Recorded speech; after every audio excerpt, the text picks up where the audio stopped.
Estás escuchando La Tarde con Cristina, Cadena COPE.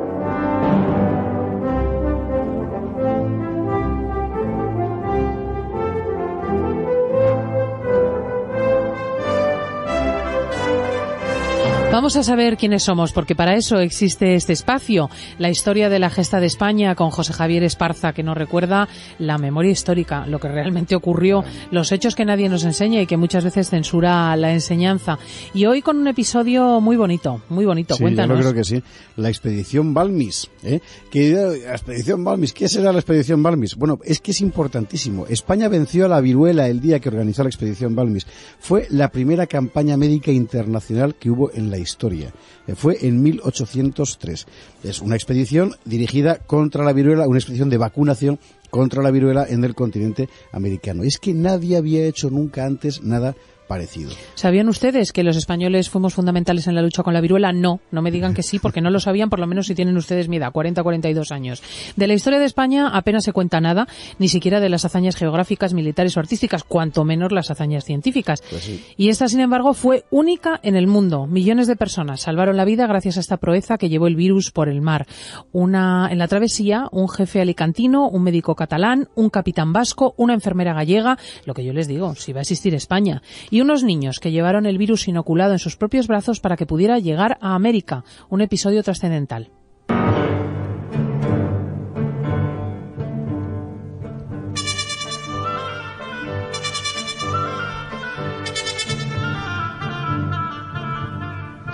Viene bien la música esta para situar España en la época en la que estamos, en 1803. En 1803 éramos un gigante decrépito. Es decir, todo está a punto de derrumbarse, es una cosa tremenda, pero aún nos mantenemos en pie. En fin, la expedición científica de Malaspina, de la que hemos hablado aquí, que había terminado de muy mala manera, sin embargo había demostrado, que el país tenía posibilidades, ¿verdad? Aún quedan 2 años para la derrota de Trafalgar. En España está reinando mal Carlos IV y está gobernando peor Godoy. Pero es un país importante, España, sus posesiones son grandes, en fin, también su gente es importante y entre esa gente además los científicos de mérito no faltan, ¿no?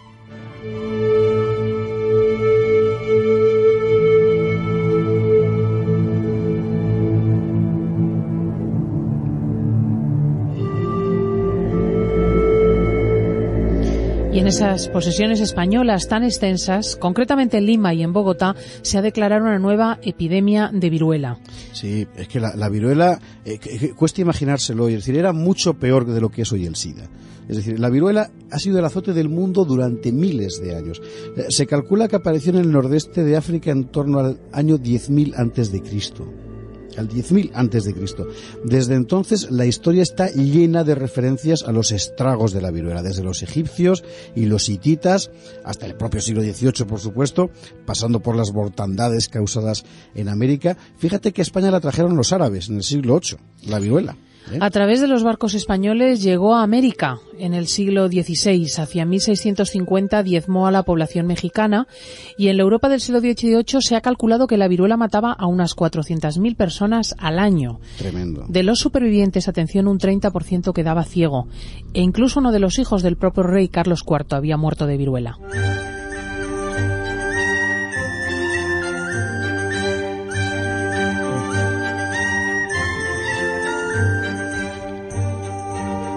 O sea que la viruela era una cosa tremenda, tremenda. Bueno, y a finales del siglo XVIII el mundo de repente se conmociona. ¿Por qué? Porque un inglés, Edward Jenner, ha inventado la vacuna. Efectivamente, Jenner había oído relatar a una lechera local que los campesinos que contraían la cowpox, una enfermedad vacuna, mientras ordeñaban a sus vacas, parecían quedar inmunes a la viruela. Claro. Así que se decidió a inocular a un niño linfa tomada directamente de las vesículas variólicas de la mano de una lechera. Fíjate tú la ocurrencia, pero bueno, el asunto es que le salió bien. Es decir, él pensó, voy a sacarle a esta lechera, a esta señora, de los bultos que tiene, y se lo voy a inyectar a un niño a ver qué pasa, y efectivamente lo que pasaba es que el niño quedaba inmunizado.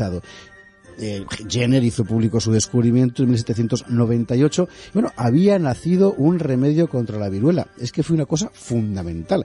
En España se administró enseguida. 2 años después, ya en Puigcerdá, en Cataluña, el doctor Pi Guillén la administraba por primera vez, ¿no?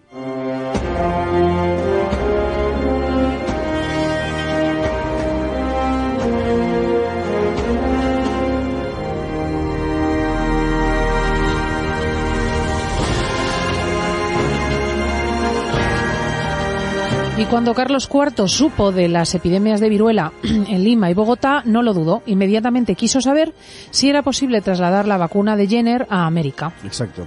Reunió a sus cirujanos de cámara, Jim Bernat, Lacava, Galli, el venezolano Flores, y les propuso la idea de organizar una expedición médica. Pero había un problema fundamental, que es cómo conseguir que el virus llegara vivo al otro lado del mar, porque si no la vacuna pues no serviría para nada. Que fíjate que José Celestino Mutis, aquel gran científico gaditano que vivió largo tiempo en Nueva Granada, ya lo había intentado vacunar ya en Bogotá, un año antes, pero la muestra que importó de Inglaterra se malogró por el camino, es decir, allí aquello no servía para nada lo que recibió, ¿no? Así que había que encontrar otra forma, otro método de transporte, ¿no? Y este va a ser de lo más elemental. Sí. Van a llevar el virus vivo, inoculado, en brazos de niños. En brazos de niños. Y una vez hallado el método, la pregunta era ¿quién podría realizar la empresa? Pues el designado va a ser otro de los médicos de Cámara del Rey, el alicantino Francisco Javier Balmis y Berenguer, un hombre de 50 años con una excelente reputación científica.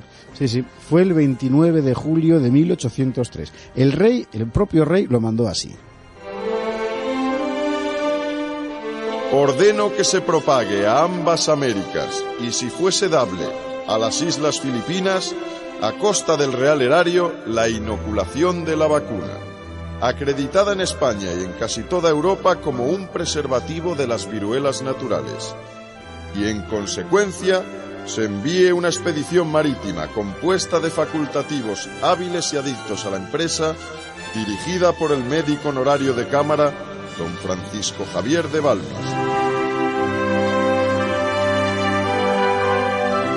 La elección de este doctor de Balmis no era caprichosa. Había viajado ya 4 veces a América, conocía el terreno y además había traducido al español el primer gran tratado médico sobre la vacuna, el de en francés Muró. Era la persona indicada. Desde luego que sí, pero además había muchas más nombres importantes en esta expedición. Uno de ellos, José Salvañi Lleopard, un médico militar catalán de 25 años, que también tenía gran reputación y que fue subdirector de la empresa.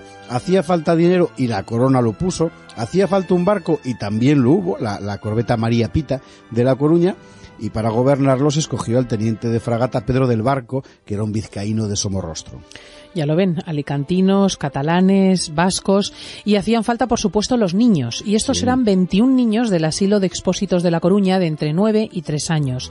Y con ellos una mujer singular, Isabel López Gandaya, la rectora del Hospicio Coruñés, que insistió en acompañar a sus pupilos.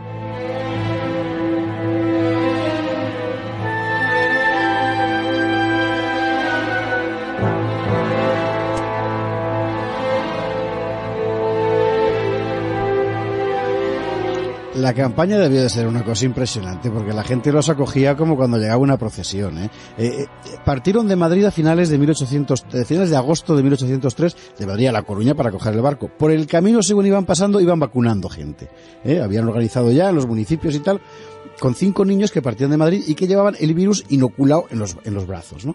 Iban organizando las vacunaciones según paraban en los pueblos, llegaron a La Coruña, cogieron el barco, ya en el mar pararon la primera escala en Santa Cruz de Tenerife para volver a vacunar gente, y en enero de 2004 es cuando la María Pita deja las Canarias y... ¿Cómo en enero de 2004? Sí, porque desde agosto de 1803 hasta enero de 2004 de van... De 1904. Uy, perdón, sí, estoy bien. De 1804, perdón, pues vaya viaje de 2 siglos. De 1804 es cuando la María Pita deja las Canarias para marcharse hacia América. Van a ser 2 meses de travesía. Los niños son vacunados de 2 en 2, sucesivamente y de brazo a brazo, cada 9 días, para que el fluido vacuno se mantenga fresco. En las bodegas viajan además materiales que en aquellas circunstancias tenían un valor incalculable. 500 ejemplares del Tratado Histórico y Práctico de la Vacuna, de Muró, traducido por Balmis, para ser repartidos en las principales ciudades de América. Y además varios millares de laminillas de cristal para conservar gotas con el suero de vaca. Que se metía el suero entre la laminilla y la mirilla y ahí se queda todo precintado, ¿verdad?, con cera y con parafina, para tratar de que se mantuviera vivo el mayor tiempo posible, visto aquel fracaso que tuvo Mutis, ¿no? Pero aquí lo fundamental eran los brazos de los críos, que iban pasando el virus, en fin, de brazo a brazo. Imagínate en el mar. Bueno, la expedición fue recibida en América con todos los honores, primero en Venezuela, después en Cuba y en México, pero aquello distó de ser un paseo triunfal. Es decir, el plan de trabajo itinerante de la expedición era agotador, porque esta gente iba administrando vacunas, pero también tenía que instruir a los médicos locales para usarla, tenía que constituir juntas de vacunación para que llevaran el censo, ¿verdad?, de la gente que se vacunaba y para que además conservaran el suero con el virus vivo, ¿no? La cuestión es que se vacuna por decenas de miles de personas. Al mismo tiempo, las enfermedades hacen presa en los expedicionarios. Balmis acaba al borde de la muerte por disentería. Después la expedición se divide. Mientras Balmis viaja desde México hasta Filipinas, Salvanís se interna en América, en Bogotá, Quito, Lima, después Bolivia.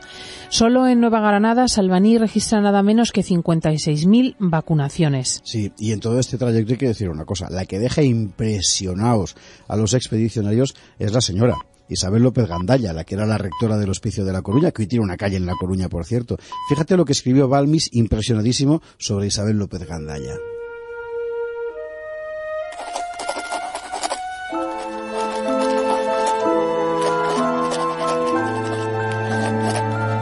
Con excesivo trabajo y rigor de los diferentes climas que hemos recorrido, perdió enteramente su salud. Infatigable noche y día, ha derramado todas las ternuras de la más sensible madre sobre los 26 angelitos que tiene a su cuidado, del mismo modo que lo hizo desde La Coruña y en todos los viajes, y los ha asistido enteramente en sus continuadas enfermedades.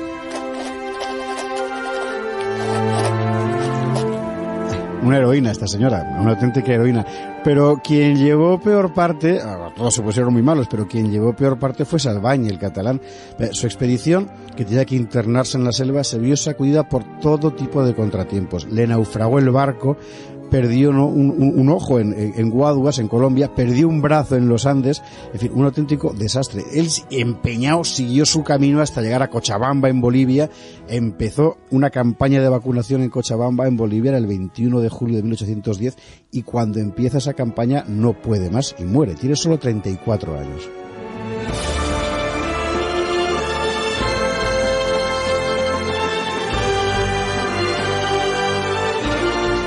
España, eso sí, como las naciones grandes que agradecen lo que por ellas y en su nombre se hacen, fue agradecida con los expedicionarios.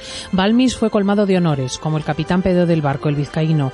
Hubo pensiones oficiales para los huérfanos de quienes murieron en la aventura. La guerra, que pronto iba a estallar, oscureció sus vidas, pero en América y en Filipinas quedó el fruto de su esfuerzo. Fueron, fíjense ustedes, más de 1 millón las personas que recibieron los beneficios de la vacuna. Sí, en conjunto las vidas que España salvó con aquella expedición, Balmis Salvany, pueden cifrarse en varios millones de personas, porque eran las que estaban muriendo en estos años anteriores, estos siglos anteriores con la viruela, ¿no? El propio doctor Jenner, el inventor de la vacuna, que había seguido la expedición atentamente y se había mantenido informado en todo momento de lo que iba pasando, lo dijo así: no me imagino que en los anales de la historia haya un ejemplo de filantropía tan noble y tan extenso como este. Y fue un caso de gente española con corazón español trabajando contra viento y marea en condiciones inenarrables. Realmente hasta entonces no hubo nada igual. Sí, fue la primera gran campaña de salud internacional. Y así fue como España venció a la viruela. Efectivamente. Recuérdenlo. En la cadena COPE, La tarde con Cristina.